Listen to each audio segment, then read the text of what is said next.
She moves like a map with no borders, a whisper caught in the wind. I see her boots at the corner cafe, with a notebook and a grin. She's chasing skies I've never. Okay, so we're here. Pagganito na. และโทรศัพท์ร่วม So, ถึง nandito ของ na ลูกค้า tayo. ของท่านกรุณาอย่านั่งยืนจับหรือสัมผัสโบราณสถาน และเลือกใช้ช่างภาพที่ผ่านการอบรมจากทางวัด สังเกตได้จากคนที่ใส่เสื้อช่างภาพที่มีหมายเลขกำกับ และติดบัตรประจำตัวของช่างภาพ Maganda ค่ะ siya. 请保管好您的包、手机和贵重物品， Pwede 请 atang 将您的包 umakyat. 放在您面前，请拉上拉链及 Hanap tayo ng 正确关 pagsaselfiehan. 行动作者。 Okay naman, nothing special. Siguro yung first lang na ano, pagkatingin ko. Ayan. Wait lang, ano natin.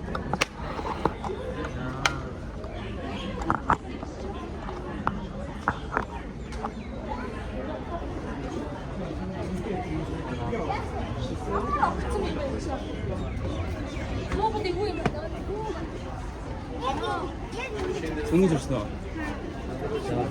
Yun. Ayun. So first na kita ko kanina, na-amaze naman ako. Pero abang tumatagal, ito yung mga ganito. Yung mga parang ano lang siya, porcelain. Perfect naman. I would say. But nothing special.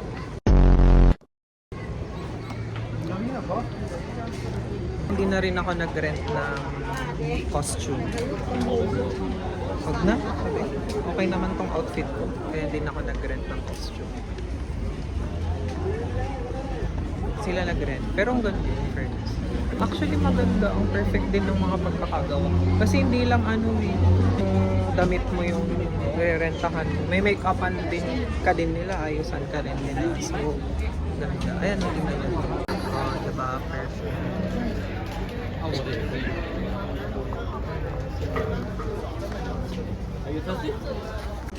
Tapos yung weather ngayon, January kasi so feeling ko kaya hindi siya masyadong mainit. Sobrang okay lang siya. Okay lang yung weather. I think because of January din kasi. Kaya maganda yung weather. So kaya kung plano nyo pumunta ng Thailand, kung ayaw nyo ng sobrang init na nagta-travel, I suggest you go January. Yan, kasi January ako pumunta eh. So yung punta ko kanina dito, madali lang kasi may malapit na station dun sa hostel na pinagstayan ko. So lakad lang ako ng mga 8 minutes papunta sa station. And then yung fare is 27 baht. So parang 6 minutes lang travel. Tapos 15 minutes. Pagbaba mo doon sa destination, lakad ka lang ng konti papunta dito. Ayun. Grabe no, nakikita ko lang to sa vlog nila Marvin Samako sa YouTube. Ngayon nakikita ko na siya actual. Sobrang ano, thank you Lord talaga. Ang daming nangyayari sa akin this January. Ang daming magagandang nangyayari sa akin this January kaya sobrang nakakatuwa and nakaka-bless. And January pa lang, so ang dami ng wins, ang dami ng achievements kaya I'm grateful. What a way to start 2026. Ayan. So nag-prayer and fasting din ako last week. So katapos lang ng prayer and fasting ko nung Friday. And ayun, grabe lang talaga sila. At saka hindi rin kasi ako nakapag nung December. Kasi dapat maglilib ako ng 1 to 5 eh. December 1 to 5. Vietnam sana ako noon. Kasi nga, hindi ako napayagan mag-leave sa work kasi peak season namin. Nakapag-book na ako. And yun, pinag-pray ko din kasi nga walang chances or imposibleng ma-refund pa or ma-credit yung binayaran ko sa SEMPAP. Pero buti na lang, praise God, nagkaroon ng changes dun sa schedule ng flight ko. So ni-request ko siyang i-credit, cancel yung flight. And ayun, kaya ngayon bumawi ako. So, kaya binawi ko this year, January. Kasi nag-sale din sila noong December. I think mga second week or third week ng December. So nag-sale si Seb pa. Tapos bala ko rin sana sa Vietnam pa rin ako pupunta. Pero wala. Mahal eh. Hindi sila ganun nakasale. Eh ang binayaran ko lang sa Vietnam nung credit nila mga nasa around 3,000. So yung Vietnam that time for January na booking or travel date, it cost around 6,000. 6,000 or 7,000 for January. But there are some months na cheaper. Pero syempre hindi na ako makaantay kasi nga supposedly December 1 to 5, first week ako pupunta. So gusto ko rin magkaroon ng reset, realignment. Gusto ko rin mag-relax muna. Kasi last year talaga it was, hassle talaga. Kaya ayun, nung nagkaroon ng chance, nung sabi ko nga, sige nga, Thailand na, let's go Thailand. Kasi mura lang din siya, mga nasa around 5K. So parang nagdagdag lang ako ng around 2K, I think, 2K. Tapos ngayon, iniisip ko rin if pupunta ako ng Wat Pho ngayon. Kasi tapos naman na ako nag-picture dito. I got the shot. I got the shot, so I'm done here. But sayang naman yung 200 kasi yung entrance dito is 200 baht. So I think that's around 400 or 600 plus. Hindi ko alam. Ano ko na lang dito. Pero 200 baht siya, tas may free water, tas only access na tong mga temple na to. Pero may mga ibang hindi ka pwedeng puntahan. Like nakasara siya. Hindi mo pwedeng akyatin yung pinakataas niya. Dito lang banda. Pero okay na rin. At least for experience. Pero before ako pumunta dito kanina, since kanina kasi nagising ako ng mga around 10:09. Tapos nag-attend lang muna ako ng service. Then after that, mga 1, naligo ako. So umalis ako ng 1:30 sa hostel. Tapos nakarating ako dito siguro mga around 1:15, 1:20. Ayun, so bago ako pumasok dito, kumain muna ako kasi hindi pa ako kumakain. So kanina kasi, ano lang siya, light meal lang ako kanina. So yung binili ko sa 7-Eleven na sandwich na croissant, 3 peraso yun. So masarap naman siya. At saka may masarap akong natikman doon sa 7-Eleven na protein siya na juice, na banana yung flavor, tas may 30 grams of protein siya. Masarap. Tapos bibili ulit ako dun. Bibili ulit ako ng ganun.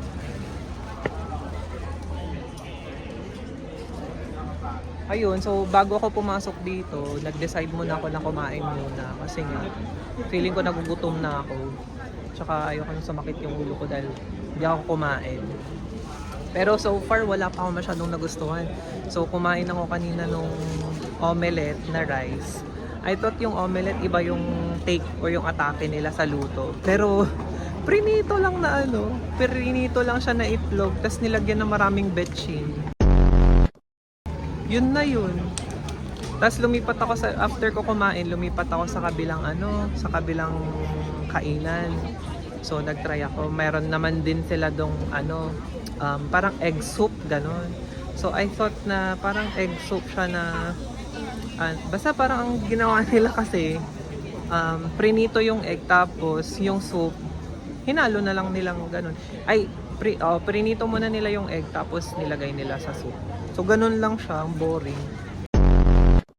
Tapos meron ding sweet and spicy na chicken. So nag-order din ako noon.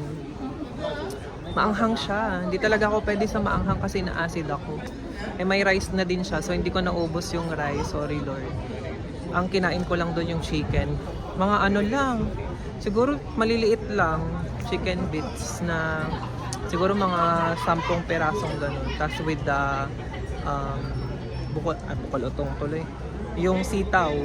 Pero iba yung sitaw, hindi ko alam kung anong klaseng sitaw. Tapos yun yung kinain ko kanina. That's 80 baht in total. Parang 30 ata yung tapos 50 yung may rice. Tapos drinks, hindi pa ako nag-order ng drinks for now.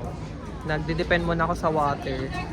Kanina kasi after ng yung ticket namin dito sa Wat Arun, meron siyang included na maliit na water. So dito sa bag ko hindi ko pa siya iniinom. Bago ako pumunta dito, nag-expect ako na ganun yung weather kasi sabi nga nila mainit lang. Pero so far hindi naman. Iniisip ko nga kung pupunta pa ako ng Kasi mainit kayo, madaming tao. or bukas na lang. Actually, dapat nga ngayon Sunday. So, ang plan ko lang is magtingin-tingin lang, ganyan. Pero maximize na natin. Wala naman tayong gagawin. So, kaya iniisip ko na, sige, tambay muna tayo dito.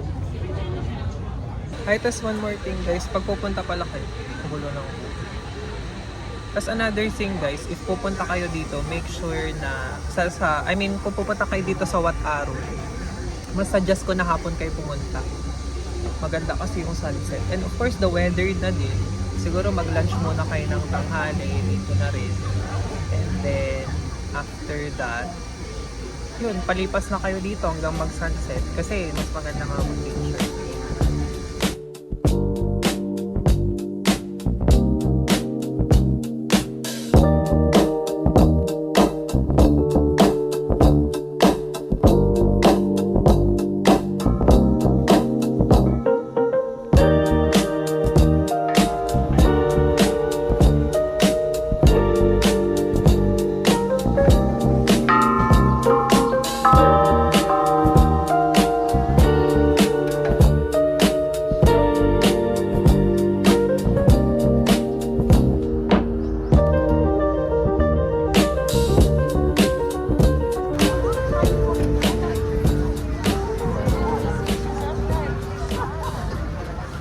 So pupunta ako ng Wat po kasi tapos naman na ako dito sa Wat Arun.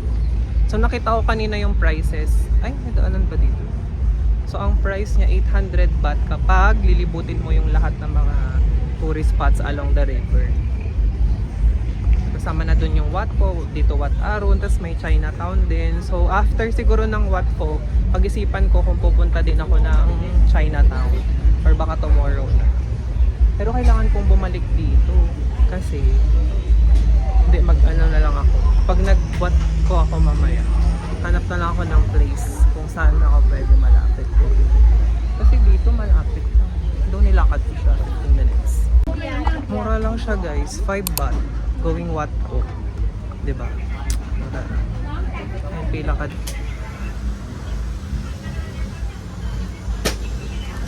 Ayan. So, pipila lang. Pipila lang dito. And then going Wat ko na. Hindi ko nga alam kung babalik pa ako dito. Mura lang naman din. So go. Pero let's see. Kaya pala 5 baht lang. Kasi tumawid lang siya sa kabila. Kaya pala 5 baht. Akala ko naman napakalayo na yun.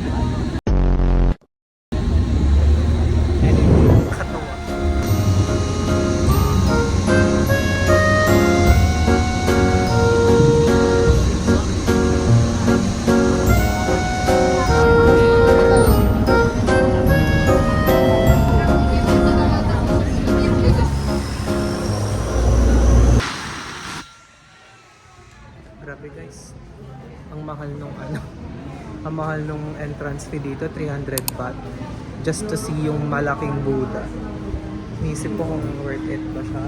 Kasi 200 baht dun sa mga ka 500 baht ako to dito.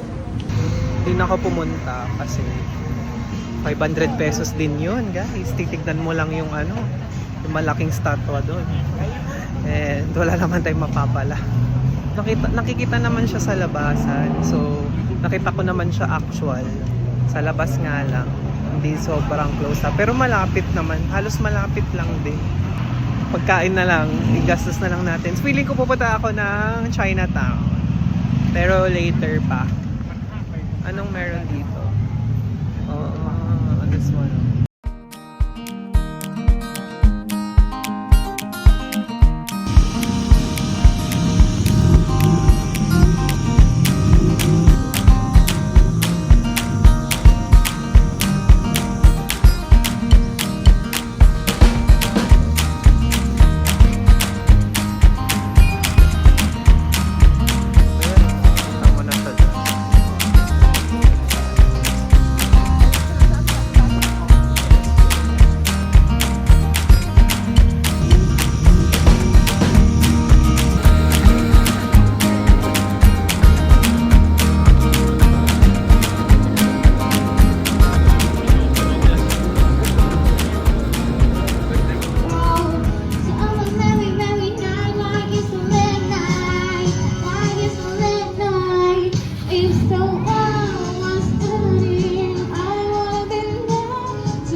Ting ba?